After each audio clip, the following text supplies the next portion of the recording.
Hi guys, welcome back. Today I have some news. I got a new fish tank. So the corals have been doing amazing and I decided it was time for me to get a frag tank set up in the basement.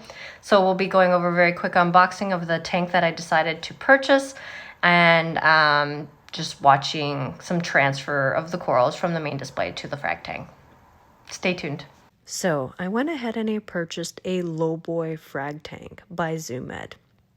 It measures 48 by 24. It's not very easy to find frag tanks these days, so this was one of my only options. I drilled it as well as painted the bottom and the back panel black. Here's my cat Hennessy enjoying some time in the frag tank before it gets filled up. Yes, I did clean it properly before adding any water. So next steps is to create 2 frag racks. It's just much easier to move corals around if you have 2. So I went ahead and I separated a 48-inch by 24-inch egg crate into 2 frag racks. I'm using my bone cutters as it is a lot easier to cut than scissors.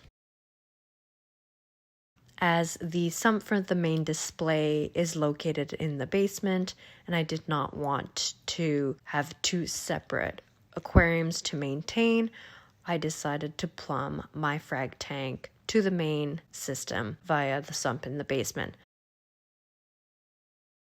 Now pay attention to the lighting in the room when I started this process. So I think it took me quite a few rounds back and forth between the upstairs and the downstairs to transfer all of the corals that I wanted to transfer over. Many of the corals were sitting on plugs and had been growing out for 6 to 8 months already in my main tank. I always had the idea of fragging them at some point, so that's why they were sitting on discs on the floor of my main display. So here I am starting to transfer some corals to a bucket and then bring it down into the basement where the frag tank is located. There should be very minimal shock to the corals as transportation is super quick and the water quality is exactly the same. Really, the only difference the corals will be experiencing is different lighting in the frag tank. I am running T5s, 4 T5s, and Radions in the basement, Gen 4. I love my Cyphastrias. I have quite a few of them growing out on these 1.5-inch round plugs. I've decided to put them on these 3-inch square plugs because I want more of a colony size coral before I start fragging. It is my understanding that the larger the mother colony is, the faster it grows around the edges, and therefore you can create more frags in a shorter period of time. What I'm doing is pre-inspecting the corals prior to placing them in the tank to see if there's any cleaning that I need to do.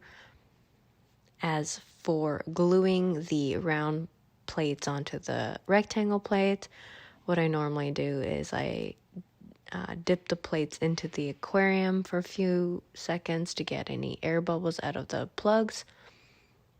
Once the air bubbles have been removed, I blow off any excessive water so that I can place the glue onto the ceramic and allow for better adhesion.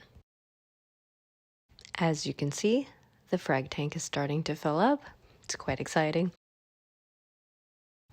Now I promise this is the last time I went upstairs to get another batch of corals. As you can see, I've been at it for quite some time as the entire room has now turned dark and more of my evening lights are on. In my next video, I'll be going over my plumbing and specifically my sump. I'll be able to show how the main display and frag tank are plumbed to the same system. Thank you for joining today and watching the video to the very end. This is the final progress over the last couple of hours of work. I do plan on getting more corals to fill the tank shortly, so please stay tuned.